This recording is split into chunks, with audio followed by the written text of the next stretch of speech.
Minhas caras, meus caros, vamos ficar muito atentos ao que vem por aí, né? Nós estamos vivendo dias absolutamente invulgares. Vamos lá.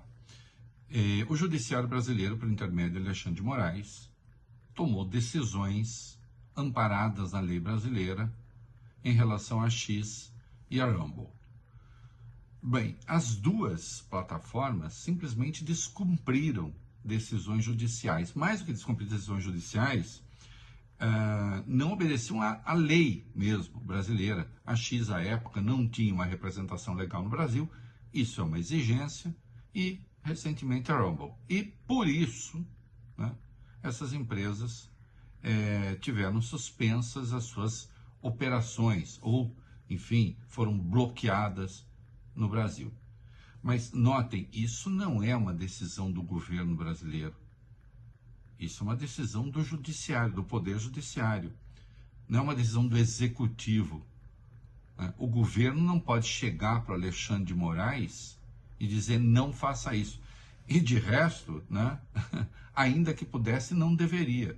Porque, obviamente, o Alexandre está cumprindo a lei. Né?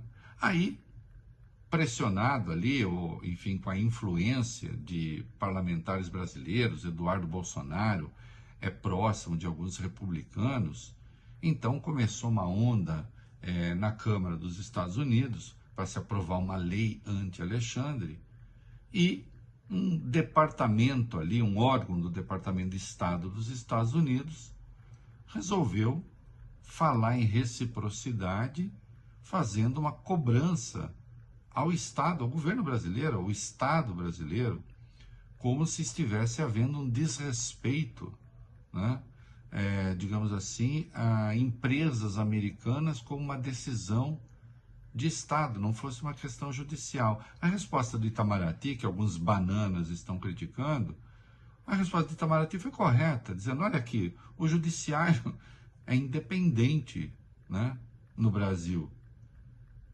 E é claro que é um ataque à soberania do país resolver que o judiciário, né, o Poder Judiciário não pode tomar determinadas decisões com base na sua lei, na lei do seu país, na sua legislação, né, e tomar isso como se fosse, sei lá, uma questão de relação entre estados, né? Claro, uma relação entre estados, desde que, no caso, os Estados Unidos tenham o comando, né? E, bom, nós temos uma parte dos políticos brasileiros que estão alinhados com essa perspectiva, né? Esse troço vai acabar crescendo, eu acho, infelizmente, né? Porque o Brasil parece que vai ter de se dividir entre aqueles que entendem que nós devemos ser um país subordinado às vontades de Donald Trump. Sei lá, o Brasil passa a ser mais uma Gaza, né, de que ele dispõe como bem entender, né, para os seus delírios.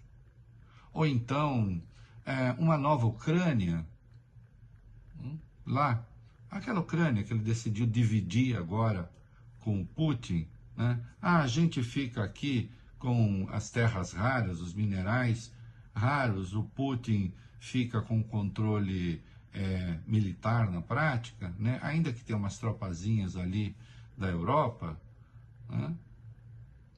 E parece que em relação ao Brasil, a ideia pode ser essa, com a colaboração de agentes nativos, né? Sejam Bolsonaro e os seus sequazes, né, que querem ver se com isso consegue se livrar, né, do processo no STF, seja alguns setores até da própria imprensa, né? E pensar, não é, que liberdade de expressão mesmo existe no Brasil. Afinal, aqui a Constituição garante o sigilo da fonte de jornalistas, né? Nos Estados Unidos, o Trump já disse que ele vai pôr fim a essa farra. Aliás, já não existe essa garantia na Constituição.